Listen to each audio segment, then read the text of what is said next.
The sound of splintering wood echoed across the still, glassy lake like a gunshot. Birds startled from the cypress trees, wings beating the humid morning air. At first, Layla Brown thought it was just another branch breaking under the weight of moss. But then came the metallic grind of machinery, the low diesel cough of an engine, and the unmistakable thud of something heavy falling into water. She dropped the ceramic mug she was holding. Coffee splashed across her bare feet, but she didn't feel the burn. She was already running toward the porch of her small, two-story lake house.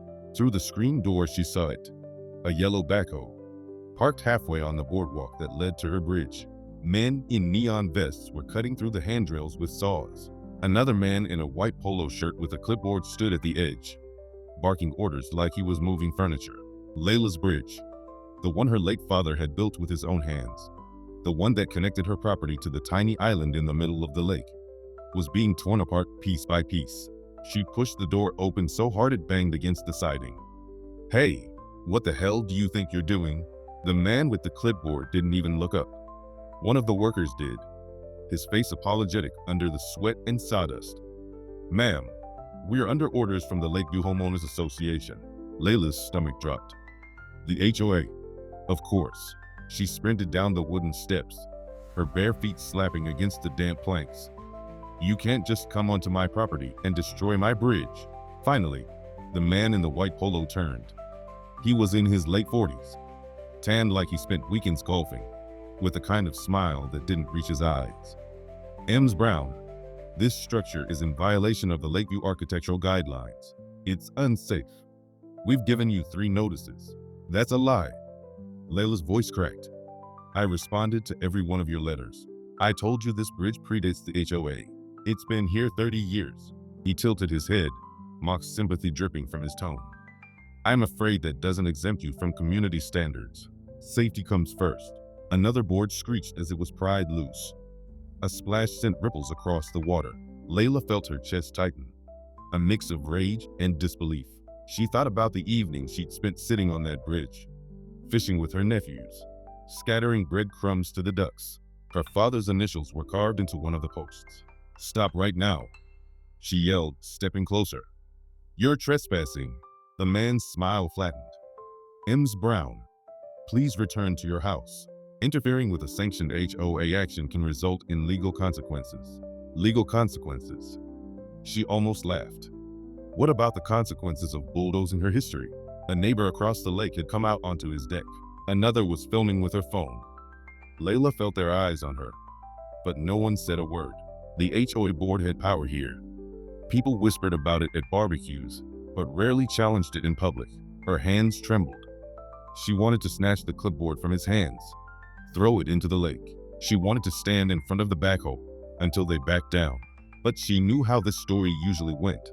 A black woman yelling at men in uniforms, and she'd be the one in handcuffs before noon. Still, she didn't back away.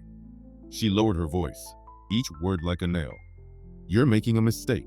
The man only raised his eyebrows. "Take it up at the next board meeting." Another crash. Half the bridge was gone now, just jagged posts sticking out of the water like broken teeth. A piece of driftwood floated by. No, not driftwood.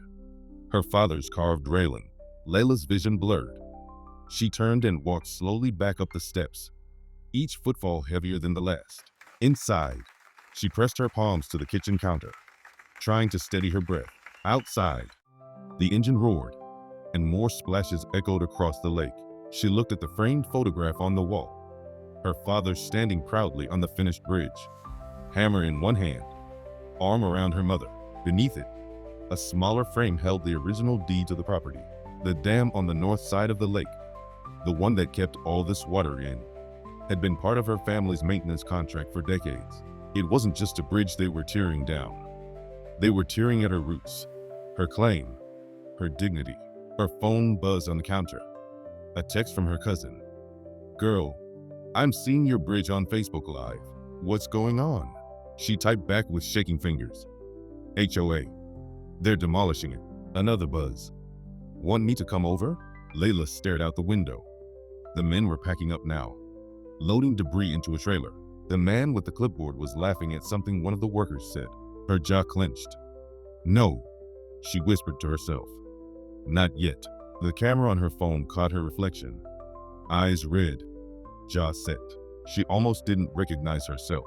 She went to the back room, the one with the old filing cabinet, papers, maps, maintenance records from the 1980s. Her father had been meticulous. She flipped through the folders until she found the one marked DAM access rights. She laid the papers out on the table. Blueprints, contracts, signatures. The HOA might control the lake perimeter, but her family still had rights to the spillway at the north end.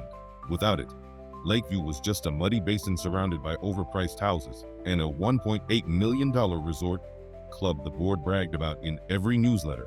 Her heart pounded. She wasn't thinking about lawsuits anymore. She wasn't thinking about board meetings. She was thinking about leverage. Outside, the backhoe reversed with a loud beep. She heard one of the workers say, "All done here." Layla folded the papers, tucking them into a manila envelope. She wasn't sure yet what she would do. But as the last of the bridge disappeared beneath the water, she knew one thing. This wasn't over. She looked out across the lake, at the manicured lawns, the gleaming white clubhouse on the far shore. Somewhere under that still, dark water lay the remains of her father's handiwork. And somewhere in the back of her mind, a door had opened, a possibility she'd never dared consider before. The dam. She closed her eyes and saw it. The massive concrete wall at the far edge of the property. The rusty metal gate her father had once called the key to the kingdom. She hadn't been there in years, but she remembered the sound it made when you cranked it open. The smell of wet earth as the water rushed out. Her phone buzzed again. Another text. "You okay?" Layla stared at the screen, then out at the lake. The sun was climbing higher, glittering off the water. She felt the heat of it on her face. She felt the burn of humiliation under her skin, deeper than any sun. Her thumb hovered over the keyboard. Then she typed back one word. Soon. She set the phone down, picked up the envelope, and walked to the window. The workers were gone now. The bridge was gone. Only the posts remained, like gravestones. But in the distance, beyond the line of trees, she could almost hear the faint rush of water waiting behind concrete. And for the first time that morning, she smiled. Layla didn't sleep that night. The house felt too quiet without the familiar creak of the bridge boards outside, the faint slap of water against its pilings. She sat at the kitchen table with a manila envelope in front of her, staring at her father's neat handwriting on the old documents. Outside, frogs chirped in the reeds. Somewhere across the lake, a generator hummed, the resort's lights glowing even at 2 a.m. like a reminder of who was in charge now. Her father, Elijah Brown, had been one of the first black homeowners on Lakeview back in the late 80s, long before it was a lakeside resort community. Back then, the land was mostly marsh and scrub pine. He'd built the bridge himself because the island was where his wife loved to garden and where Layla had learned to fish. It was more than a walkway. It was part of their family's story. When Elijah died 5 years ago, Layla inherited the property, along with the maintenance rights to the northern dam and spillway. She hadn't thought much of it. Just a rusty gate and a few keys. The HOA had been friendly at first, welcoming her at the clubhouse dinners, but over time, things changed.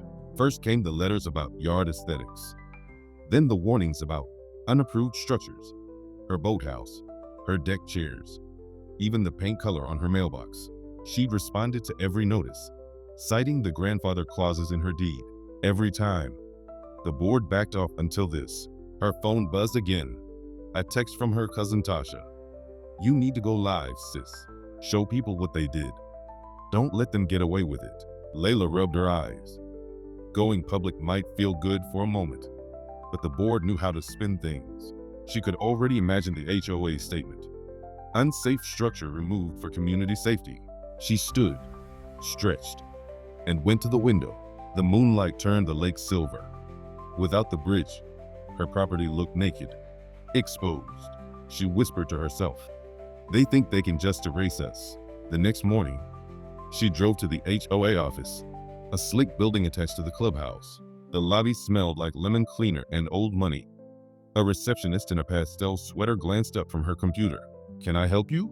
"I need to speak with Mr. Randall." The receptionist blinked. "Do you have an appointment?" No, but tell him it's about my bridge. A few minutes later, Randall, the man with the white polo from yesterday, appeared. Today he was in a blazer, his smile as rehearsed as ever. Ms. Brown, this is a surprise. She stepped closer, her voice low but steady. You had no right to demolish my property. He gestured toward a conference room.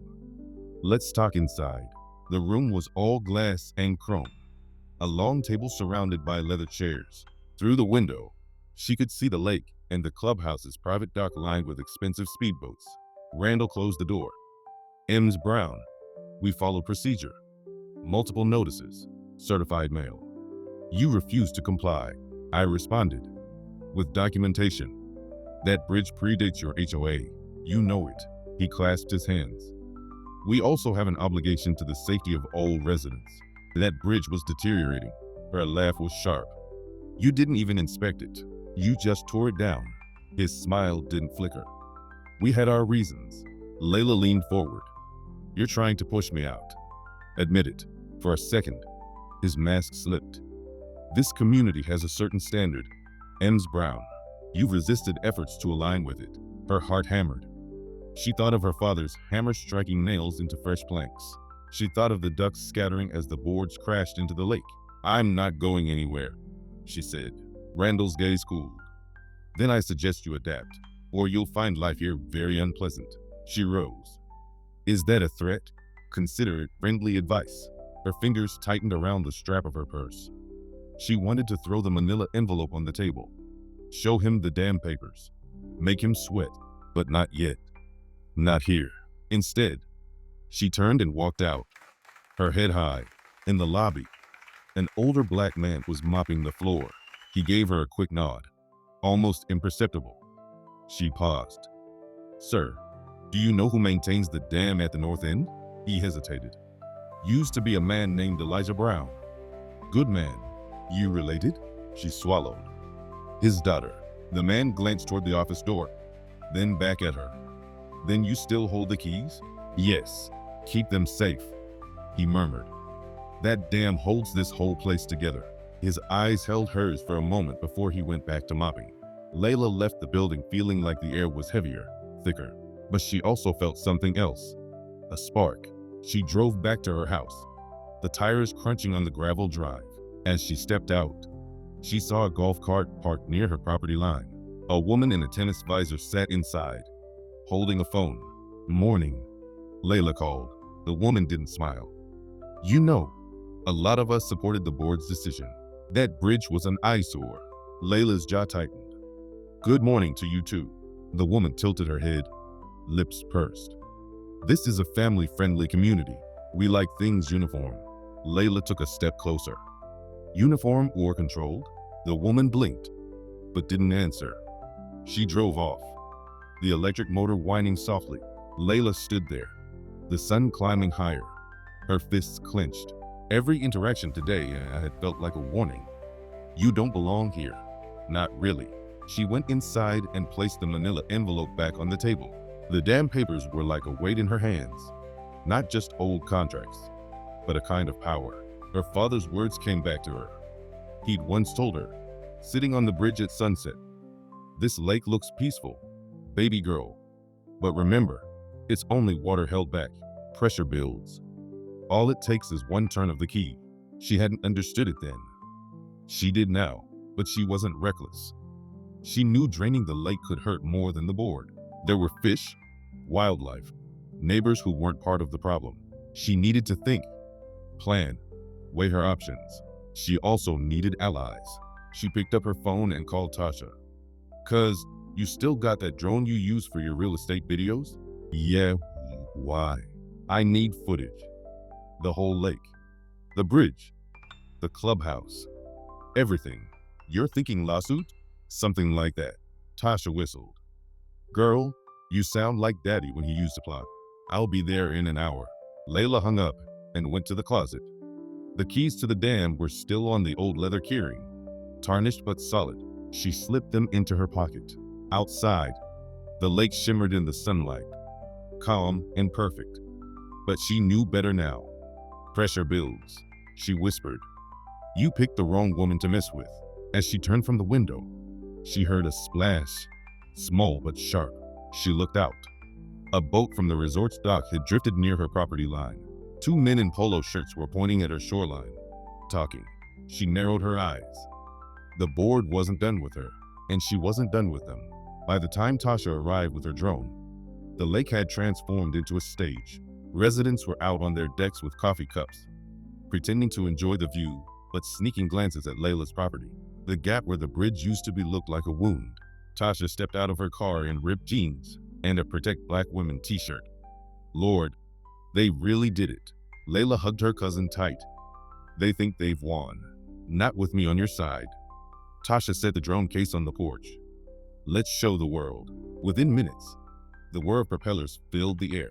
The drone rose above the lake, its camera capturing the whole scene.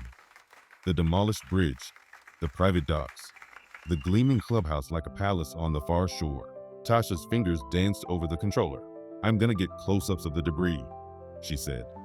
Make sure people see what they did. Layla nodded, arms crossed. Good, we'll need this later. They watched the screen together as the drone glided over the water. Sunlight flashed off the waves. From above, the HOA's power looked fragile. Just houses and fences and rules drawn on paper. Then the radio on Tasha's controller crackled. A male voice. This is Lakeview Security. You're violating community airspace regulations. Land the drone immediately. Tasha smirked. They can't stop me. FAA rules trump HOA rules. Still, Layla felt a chill. They were watching even this. Within 20 minutes, a white SUV marked Lakeview Security rolled up to her driveway. A man in a crisp uniform stepped out. His skin was tan. His sunglasses mirrored. M's brown. He said, you and your guests need to land that drone. It's disturbing the peace. Layla stepped forward. This is public airspace. We're not breaking any laws. His jaw tightened. The board has received complaints. I've received harassment, she snapped, and destruction of my property. He held up his hands. Ma'am, I'm just here to keep things calm. Tasha landed the drone. Calm? Y'all tore down her bridge without a warrant. The security guard's voice hardened. The board acted within its rights. Layla's eyes flicked to his badge. W. Carter. Tell Randall this isn't over. Carter adjusted his sunglasses. I just enforced the rules, ma'am. But you should know, the board is considering fines for your noncompliance. She laughed without humor. Fines for what? For existing? He didn't answer. He got back in the SUV and drove off, dust rising behind him. Tasha lowered her voice. They're scared. Otherwise, they wouldn't show up like that. Layla stared at the lake. Good, let them be scared. That evening, she sat at her kitchen table scrolling through her email. The HO had already sent an incident notice about the drone. She opened it, eyes scanning the formal language. At the bottom, one sentence stood out. Further violations may result in suspension of community privileges and legal action. She closed the laptop and leaned back. Suspension of privileges, she muttered. They think they own me. Her phone buzzed, a voicemail from an unfamiliar number. She pressed play. M's Brown. This is attorney Michael Tate. I represent the Lakeview Homeowners Association. We strongly advise you to cease any unauthorized activities and attend the emergency board meeting tomorrow evening at 7 p.m. Failure to do so may escalate matters. Her chest tightened. Emergency board meeting. They weren't wasting time. She forwarded the voicemail to Tasha with one word. Listen. A minute later, Tasha called. Girl, they're moving fast.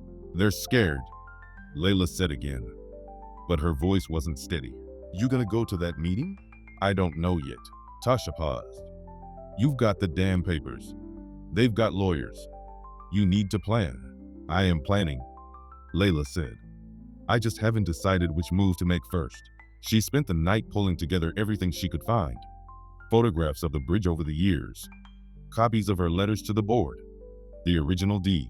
She even dug out an old VHS tape of her father hammering the last plank into place, his smile proud and wide.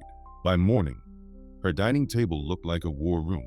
She drove to town to see someone who might help. The county clerk's office smelled like dust and ink. Behind a plexiglass window, An older woman in a blue cardigan peered at the documents. Layla slid through the slot. These are original maintenance rights, the woman said, eyebrows rising. I haven't seen these in years. My father signed them, Layla said quietly. Do they still hold? They do, as long as taxes were paid. Which they were. The woman stamped a copy. Technically, the HOA has no authority over that dam. Relief and power mingled in Layla's chest.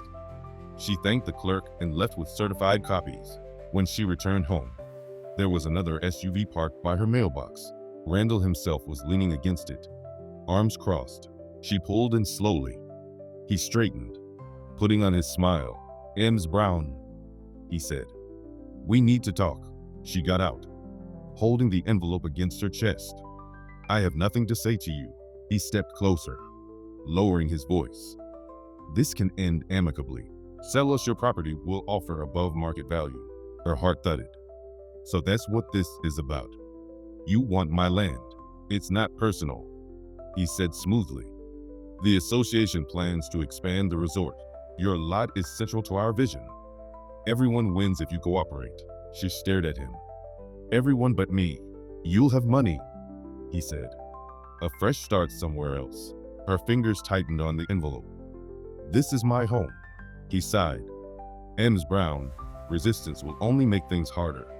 You're isolated here. Am I? She asked. Because it seems to me you're the one who's nervous. His eyes flicked to the envelope. What's that? Family business, she said. Goodbye, Mr. Randall. She walked past him, up the porch steps. He called after her, voice sharper now. Think carefully. We can't guarantee your safety if tensions rise. She turned, eyes blazing. Was that a threat? But he was already getting back into his SUV, his face unreadable. Inside, Layla set the envelope down and exhaled. Her hands trembled, but not from fear. From fury. Tasha called again. I just saw Randall outside your house. What did he want? To buy me out, Layla said. He wants my land for their resort. Girl, Tasha's voice rose. They're playing dirty. They don't know who they're dealing with, Layla murmured. Meet me at the dam tonight. The dam? You serious? I'm not saying we're opening it, Layla said. I just want to see it. Make sure it's still there. Tasha was silent for a moment. Okay, I'll bring a flashlight. That evening, as dusk fell over the lake, they drove to the northern edge. The road narrowed into a gravel path lined with overgrown brush. At the end stood a chain link gate, padlocked but rusted. Beyond it loomed the dam, a wall of concrete and steel, streaked with moss, the spillway hidden behind thick pipes. Layla stepped out, the smell of wet earth rising around them. Frogs croaked from the shadows. This is it, she said. Tasha whistled low. It's bigger than I remember. Layla gripped the old keyring in her pocket. My father called it the key to the kingdom. She walked to the gate and slid one of the keys into the lock. It turned with a reluctant groan. The gate creaked open. They stepped inside. The sound of rushing water grew louder, a steady roar under the surface. Tasha shivered. You really could drain the whole lake from here? Layla nodded slowly. It would take hours. But yes, Tasha looked at her cousin, eyes wide. That'd ruin their precious resort. It would do more than that, Layla said. It would show them who really holds the power. They stood together on the dam, the sky darkening, the water shimmering below. Pressure builds, her father had said. All it takes is one turn of the key. Layla closed her eyes, feeling the weight of the keys in her hand, the weight of history pressing behind her. She wasn't ready yet, but she was close. Behind them, a twig snapped. They turned. A figure stood at the edge of the brush, watching. The figure at the edge of the brush stepped forward, hands raised. Whoa, whoa. Don't shoot or nothing. Layla's heart jumped into her throat. She grabbed Tasha's arm, pulling her slightly behind. The man in the shadows wore work boots and a faded denim jacket. His face was lined, his beard salt and pepper. Who are you? She demanded, her voice steady despite the adrenaline. The man stopped a few feet away, palms open. Name's Reggie Carter, maintenance supervisor for Lakeview. Been that for 20 years. I'm not here on Randall's orders. Tasha's eyes narrowed. We've seen a Carter before. The security guy. That's my nephew, the man said. He don't know I'm here. Layla kept her hand near the keys in her pocket. Then why are you here? Reggie glanced at the dam behind them. Because I know what this place can do, and I know they've pushed you too far. The rush of water under the concrete sounded louder now, like it was leaning in to listen. Layla's eyes searched his face. Why would you help me? Reggie took a breath. Because I watched them do the same to my sister. She lived on the south side before it got fancy. They bled her dry with fines and compliance until she had to sell. Now her house is a wine bar. Tasha's jaw clenched. Typical. Reggie looked at Layla. I saw them tearing down your bridge yesterday. I knew whose it was. Your daddy built this dam, too. Most folks don't know that. They think the HOA owns it. They don't. You do. I have the papers. Layla said quietly. Good, Reggie said. But papers don't scare them. Power does. The words hung in the damp evening air. What do you want from me? Layla asked. Nothing, Reggie said. Just be careful. If you open that gate, it's not just water that'll come rushing out. It's lawsuits. It's cops. They'll make you the villain. I'm already the villain in their story. Layla muttered. Reggie nodded. Then write your own story. But plan it right. He reached into his jacket slowly and pulled out a small metal box. Here, backup keys. Just in case. Your daddy gave me a set years ago. Layla hesitated, then took the box. It was cold and heavy in her hands. Reggie stepped back into the shadows. I'm on your side, Ems Brown, but you didn't hear that from me. Then he was gone, swallowed by the brush, his footsteps fading. Tasha exhaled hard. That was wild. Layla stared at the box. He's right. If we move too fast, they'll make me the villain. But you've got leverage now, Tasha said. Keys proof a witness inside. Layla closed the gate behind them and slid the padlock back on. The metal clanged like a period at the end of a sentence. They drove back to the house in silence, the road lined with fireflies blinking like tiny warning lights. Layla's mind raced. She could feel the shift, the moment when fear started to turn into strategy. At home, she spread everything out on the table again. Deeds, photos, the new keys. Tasha poured 2 mugs of coffee. Okay, Tasha said. Let's game this out. What's the end game? Layla stared at the lake through the window. Justice, dignity, and making sure they never do this to anyone else again. Sounds like a plan, Tasha said. But how? Layla tapped the papers. I need to hit them where it hurts. Not just water. Reputation. Money. Tasha grinned. You're talking about their precious $1.8 million resort. Layla nodded. Exactly. But first, we need evidence of their harassment. More than just the bridge. I've got hours of drone footage, Tasha said. And the comments on Facebook Live are blowing up. People are on your side. Good, Layla said. We'll use that. She opened her laptop and started drafting a timeline of every interaction with the HOA. Dates, names, threats. Tasha pulled up the drone footage and began clipping highlights. For the first time in days, Layla felt focused. The next evening, she decided to attend the emergency board meeting. Tasha came with her, camera hidden in her bag. The clubhouse's conference hall was full. Board members sat at a long table, Randall in the center like a king at court. Residents filled the chairs, murmuring. When Layla walked in, the room went quiet. Heads turned. Randall smiled tightly. Ems Brown, thank you for joining us. She sat in the front row, back straight. Tasha sat beside her, phone recording under the table. Randall cleared his throat. This meeting was called to address ongoing disturbances related to Ems Brown's property. We've received multiple complaints. Layla raised her hand. Point of order. You demolished my bridge without a permit. That's what we're here about. A ripple of whispers went through the room. Randall's smile thinned. Ems Brown, the board acted in the interest of safety. I have documentation proving my bridge predates your HOA, she said. And I have witnesses. Randall's jaw tightened. We're not here to debate history. We're here to restore order. Order? she said, voice rising. Or control? Gasps. A woman in the back muttered. She's right. Randall's face flushed. Ms. Brown, please refrain from disrupting. You're violating my rights, she said. And if you think I'm going to be bullied out of my home, you're mistaken. Tasha's phone caught everything. Randall's expression, the board members shifting uncomfortably. Another resident, an older man with a cane, stood. She's telling the truth. That bridge has been there longer than half these houses. Randall shot him a look, but the murmuring grew louder. The room was no longer entirely on his side. Layla felt the shift again, the power tilting. Just a little. Randall banged a gavel. This meeting is adjourned. He stood, face tight. Board members scrambled to follow. Layla rose slowly, eyes locked on him. See you in court, she said softly. Outside, the night air felt electric. Residents lingered, whispering. Some gave Layla small nods of support. Tasha grinned. Girl, you shook the room. They're rattled, Layla said. Good. They walked to the car.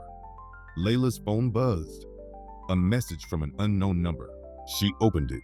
A photo appeared. Her house, taken from across the lake. Under it, a single line of text. You're making a mistake. Her blood ran cold. Tasha peered over her shoulder. What the hell? Layla's hands clenched. They're trying to scare me. Is it working? Layla stared at the photo. No, it's making me angry. She typed back. See you soon. That night, she couldn't sleep again. She stood at the window, watching the dark water. She could almost feel the dam behind it, holding back years of pressure. Not just water, but resentment, injustice. Her father's voice echoed in her mind. All it takes is one turn of the key. She whispered, soon, Daddy, soon. Down at the shoreline, a flashlight flickered. Someone was moving along her property line. She grabbed her phone, zoomed in. A man in a security jacket, not Reggie, the nephew. He bent, placing something near her dock. Tasha came running from the guest room. What's going on? They're planting something, Layla hissed. Should we call the cops? They just side with the HOA, Layla said bitterly. No, we catch them ourselves. They slipped out the back door, staying low. The night smelled of wet grass and gasoline. As they approached the dock, the man straightened, startled. Hey, Layla shouted. What are you doing on my property? He bolted, sprinting toward the golf cart parked up the hill. Tasha raised her phone, snapping photos. Layla reached the dock. On the plank sat a small, black device blinking red, a wildlife camera, but aimed at her house. They're spying on me, she whispered. Tasha looked at her. This is war. Layla nodded slowly, the keys to the dam heavy in her pocket.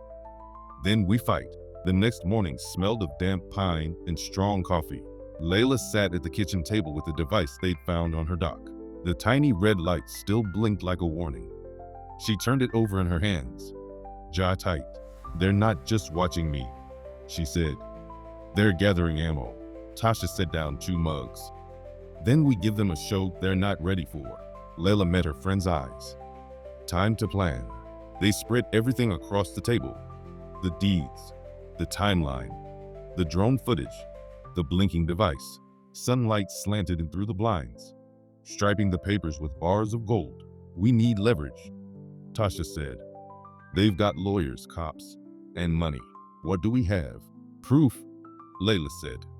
And the dam, Tasha grinned. That's a pretty big and I'm not opening it yet, Layla said firmly. Not without a plan. I won't play into their narrative. Okay, Tasha said. So step 1, expose them, Layla said. Publicly, not just online. On the record. Tasha's eyes lit up. Media? Media, Layla said. Local station, community blogs, anyone who'll listen. We tell the whole story. Harassment, the bridge, the spying. We back it with documents. And we keep the footage of the dam as a warning shot. Tasha reached for her laptop. I've got a cousin at the local paper. She's been looking for a story like this. Layla nodded. Call her. By noon, they lined up a meeting with a reporter named Janelle. She drove out that afternoon, a petite black woman with a notebook and a camera bag slung across her shoulder. "Ems Brown?"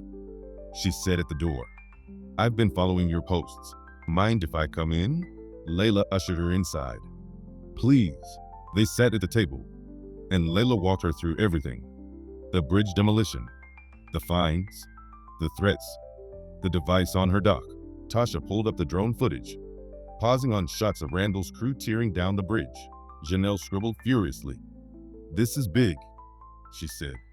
"But you know they're going to fight back." "I expect them to," Layla said. "But people need to see what's happening."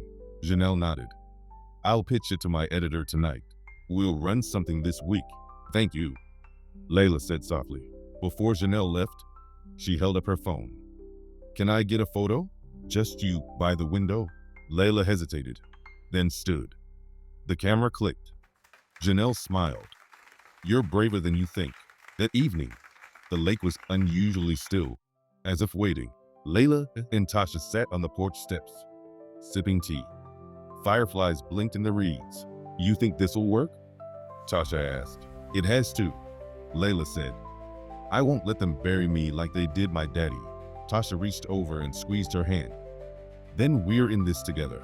They watched the water until the stars came out. The next day brought the first small victory. Several neighbors showed up at Layla's door, hesitant but determined. Among them was the older man with the cane from the meeting. "I just wanted to say," he told her, "I think you're right. Randall's been running this place like his personal fiefdom for too long." A middle-aged woman stepped forward. "They fined me for having a wheelchair ramp. Said it broke the aesthetic." Layla's chest tightened. "I'm so sorry. You're fighting for all of us," the woman said. "We've got your back." One by one, they signed statements about their own experiences with the HOA. Tasha filmed short testimonials, uploading them to a hidden folder. "They're cracking," Tasha whispered when the last neighbor left. "This is how you win hearts." Layla exhaled. One step at a time, but Randall wasn't sitting still. That night, a letter arrived by courier, a thick envelope stamped urgent. Layla opened it at the kitchen table. The words blurred as she read. "They're threatening to sue me for defamation," she said, "claiming I'm spreading lies." Tasha's eyes widened. "They're scared. They're also dangerous," Layla said. She folded the letter carefully, sliding it back into the envelope. "We keep going." The next morning, Janelle's story hit the paper's website. The headline screamed, "Local HOA accused of targeting black homeowner. Lake bridge demolished without permit." The photo of Layla by the window glowed on the homepage. Within hours, it was shared hundreds of times. The comments poured in, some supportive, some angry, some accusing Randall of racism outright. A few residents posted anonymously about their own fines and threats. The story took on a life of its own. Layla's phone buzzed nonstop. Calls from TV producers, civil rights groups, even a local attorney offering pro bono representation. Tasha grinned at the screen. "We're trending, girl." Layla smiled faintly. "Good, let them see."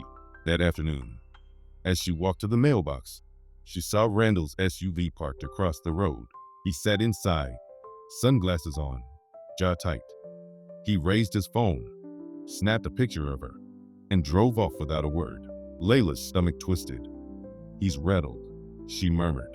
Inside the mailbox was another envelope, this one from the county water board. She tore it open. A notice of inspection. They wanted to examine the dam due to recent concerns raised by the homeowners association. "They're going after the dam now," she told Tasha. "If they get control of it." "They won't," Tasha said. "Not if we move first." Layla's hand tightened around the envelope. "We may not have a choice." That night, the house felt like it was holding its breath. The lake outside was black and glassy. Layla paced the living room, the keys to the dam heavy in her palm. "They're going to try to seize it," she said. "And once they do, they'll lock me out permanently." Tasha sat on the couch, laptop open. "Then we act before they can." Layla stopped pacing. "Are you saying?" "I'm saying you don't have to drain it yet," Tasha said. "But you could make it clear that you can. Show them you're not bluffing." Layla thought of her father, of Reggie, of the neighbors signing statements. She thought of Randall snapping her picture like a trophy. Tomorrow, she said finally. We go to the dam. Tasha's eyes flickered with excitement. And then, Layla looked out the window at the black water. We give them a preview. Just before dawn, Layla drove down the dirt road to the dam. Tasha in the passenger seat. Reggie waiting in his truck nearby. The sky was pale and heavy with mist. The air smelled like wet stone. Reggie climbed out, his breath visible in the cool air. You sure about this? He asked. I'm sure, Layla said. He handed her a flashlight. Then let's make it count. They walked to the metal gate. Layla slid the key into the lock. It clicked open with a sound that echoed across the water. Tasha raised her phone. Already streaming. We're live. Layla stepped to the edge of the spillway. Below, the water churned softly, restrained by steel and concrete. She felt the power of it in her bones. This dam was built by my father, she said into the camera. It's on my land. They've tried to take everything from me. My bridge, my dignity, my rights. But they don't own this. I do. She put her hand on the wheel that controlled the sluice gate and turned it slowly, just enough to let a thin sheet of water spill through. The roar echoed across the lake. Consider this a warning, she said, voice steady. Respect my rights, or watch your resort dry up. The water thundered louder.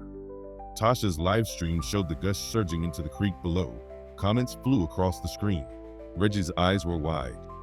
That'll get their attention. Layla closed the gate again with a clang. The water slowed, but the echo lingered. She looked straight into the camera. Your move, Randall. Back at the house, her phone buzzed.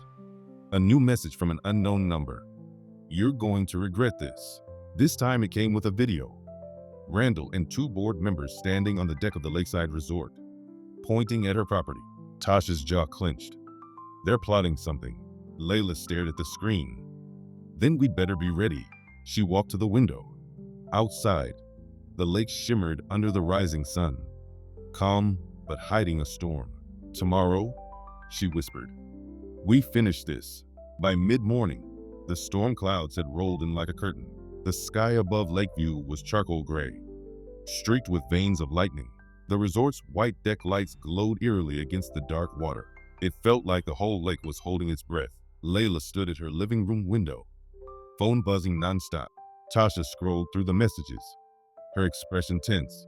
They've called an emergency board meeting at the resort, Tasha said. Randall's telling people you're a domestic threat. He's talking about calling in the county sheriff. Layla's jaw tightened. They want to scare me, make me fold before the inspection tomorrow. What do you want to do? Tasha asked.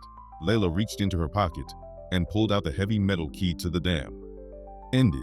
They drove down the winding road to the dam, Reggie's truck following close behind.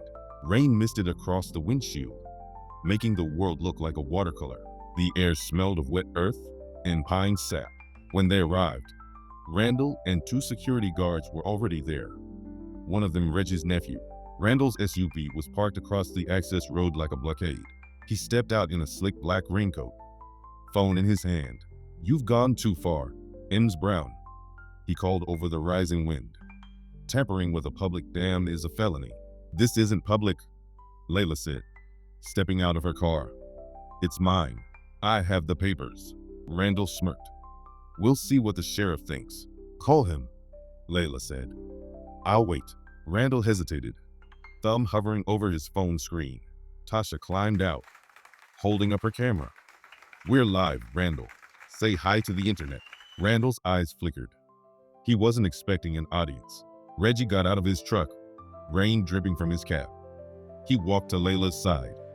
Ems Brown's telling the truth, he said loudly. Her daddy built this dam. I've got records in my files. Randall's face darkened. You're fired, Reggie. I quit 2 minutes ago, Reggie said. Now step aside. The wind picked up, carrying the scent of ozone and wet stone. Layla could feel the spillway rumbling beneath her boots, like a living thing straining at its leash. Randall's guard shifted uneasily. Even the nephew looked uncertain. Move your cars, Layla said calmly. I need access. Randall laughed harshly. Or what? Layla stepped forward, eyes steady. or you'll find out what happens when you push a black woman off her own bridge. Gasps from the handful of neighbors who'd followed behind Reggie's truck. Someone in the back started filming with their phone. Randall took a step closer. "If you touch that gate, I swear." "You swear what?" Layla cut him off. "You've harassed me, spied on me, demolished my property without a permit, and now you're trespassing on my land. You think you're untouchable, but you're about to find out you're not."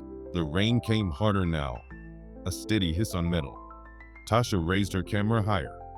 The world is watching Randall. Layla walked to the gate and slid the key into the lock. The metal clicked, echoing over the water. She pulled the gate open and stepped inside the fenced area. Randall's voice cracked. "You'll go to prison for this." Layla spun to face him. "You destroyed my father's bridge. This is on you." She turned the wheel slowly. At first, nothing happened. Then a deep, resonant groan shuddered through the dam. Water began to pour through the sluice gate, a thin silver sheet that quickly widened into a roaring torrent. The sound was deafening, a freight train of water rushing into the creek below. The ground trembled underfoot. Neighbors gasped. Tasha's live stream numbers spiked. Randall took a step back, shielding his face from the spray. "You're insane." "No," Layla said over the roar. "I'm done being bullied." She opened the gate wider. The lake's surface began to dip, swirling as the water funneled out. Across the way, the resort's manicured shoreline started to shift, docks creaking, boats knocking against their moorings. Reggie stepped up beside her. "You've made your point, Ems Brown. They see you now." Layla hesitated, hand on the wheel. She looked at the crowd, at Tasha's camera, at Randall's pale face. She thought of her father, of the neighbors who'd come to her door. She closed the gate with a slam. The water slowed, but didn't stop entirely. A steady warning stream continued to rush out. "This is just the beginning," she said. "Next time, I don't stop." Tasha zoomed in on her face. "Say it again for the stream." Layla stared at Randall. "Respect my rights, or watch your resort drain to mud." For a moment, no one spoke. The only sound was the hiss of rain and the rush of water. Then Randall snapped. "Arrest her," he shouted at his guards. "Do something." But the guards didn't move. Even his nephew shook his head. "She's on her land, Mr. Randall. This is between you and her." Neighbors murmured their approval. Phones stayed raised, recording everything. Randall's face twisted. "You'll regret this," he spat. Layla walked past him slowly, rain plastering her hair to her face. "I already regret trusting you," she said quietly, "but I don't regret this." She got into her car. Tasha followed, wiping rain off her camera lens.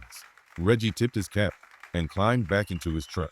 As they drove away, Layla looked in the rearview mirror. Randall stood by the dam, his raincoat flapping, staring at the sluice gate still bleeding water. The resort's lights flickered across the lowering lake like a warning. Tasha let out a shaky laugh. "Girl, you just dropped a bomb on him without even draining the whole lake. He deserved worse," Layla said.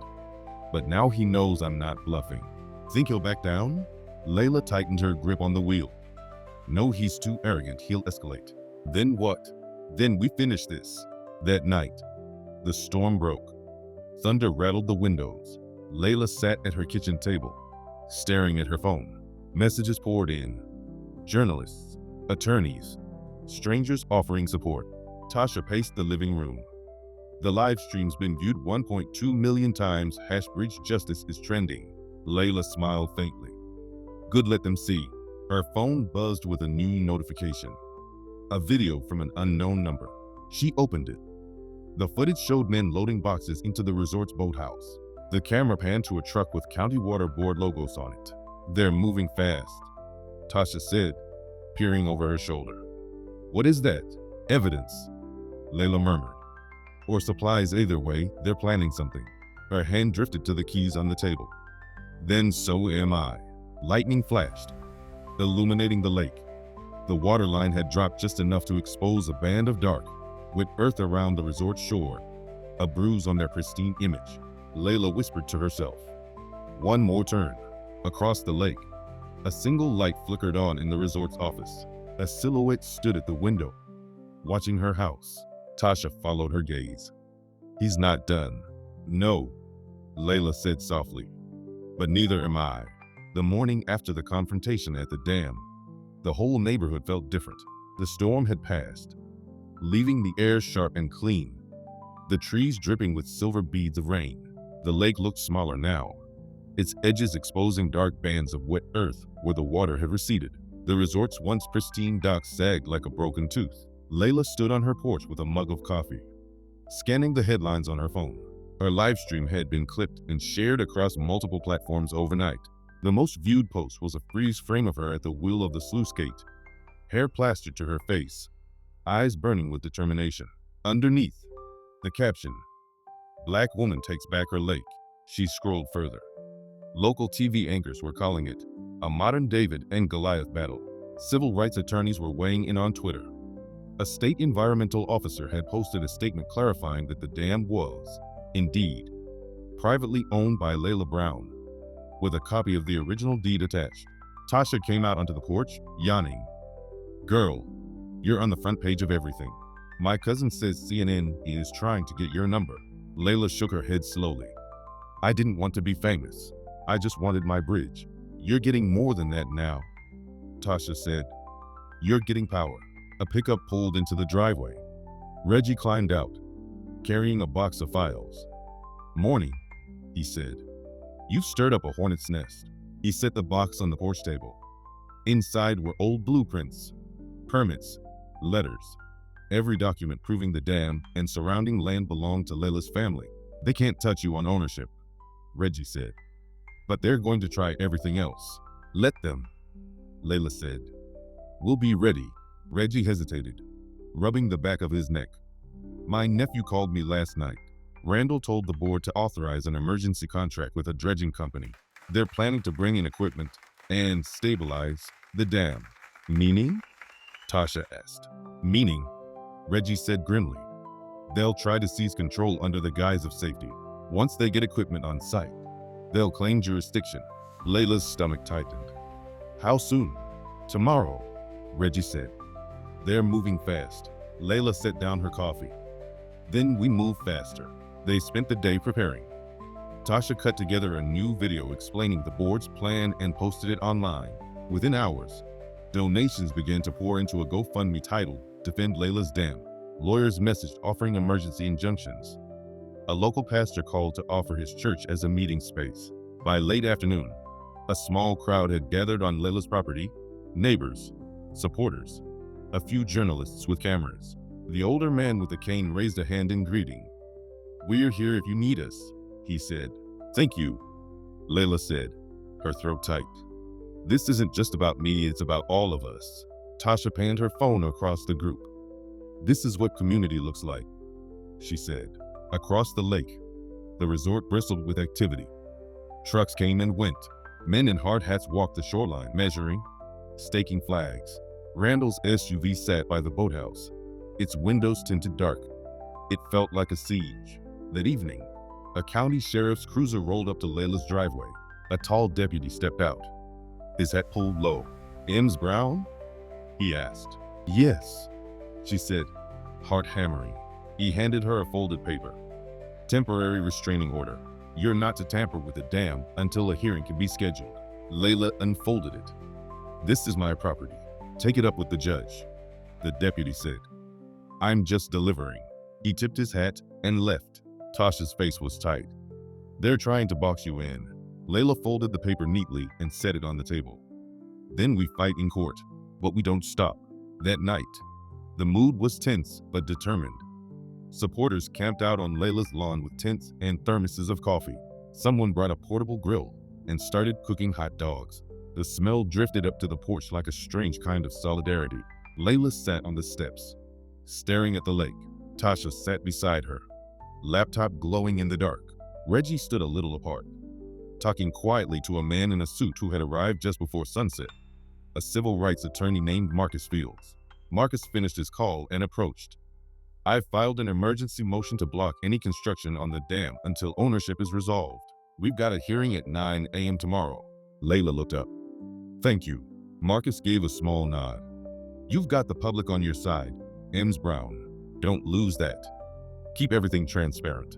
That's what the live stream is for, Tasha said. Marcus smiled faintly. Smart. As midnight approached, the crowd thinned, but a core group stayed. The lake reflected the moon like molten silver. Somewhere across the water, a dog barked. Layla felt the weight of the key in her pocket. Heavier than ever. You think they'll really bring in equipment tomorrow? Tasha asked softly. They will, Layla said. They're too proud to back down now. What then? Layla looked at the dark shape of the dam. Then we show them what happens when you corner a woman who knows where the floodgates are. Just before dawn, her phone buzzed with a text from an unknown number. A single photo.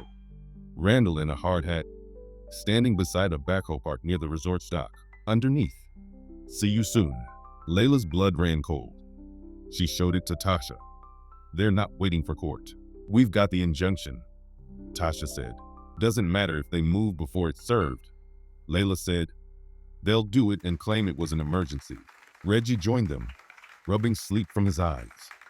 What's going on? They're bringing in heavy equipment, Layla said. Today, Reggie cursed under his breath. If they breach the dam's gatehouse, they can chain it shut. You'd lose control.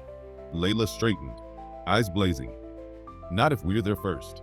By 6 a.m., a convoy of cars rolled out from Layla's property. Her, Tasha, Reggie, Marcus, and a handful of neighbors. They drove down the damp road to the dam, headlights slicing through mist. Birds scattered from the trees as they approached. When they arrived, Randall's crew was already there. 2 backhoes, a generator, and a pile of steel barricades sat near the spillway. Men in safety vests milled around, waiting for instructions. Randall stood on a makeshift platform, barking orders into a megaphone. Layla stepped out of her car. The crowd of supporters fanned out behind her, phones raised. Tasha was already streaming. Randall turned, startled. His voice boomed across the water. Ems Brown, you are trespassing on an active work site. This is my land. Layla shouted back. You're trespassing. You've been served a restraining order, Randall said. Step aside. Layla held up the emergency injunction Marcus had printed at dawn. And you've been blocked from any construction until the hearing. Step away from my dam. Randall's face darkened. Do you think a piece of paper will stop us? Layla stepped forward, voice steady. No, but I will. The crowd murmured. Phones up, capturing every second. Randall snapped his fingers. The backhoe engines coughed to life.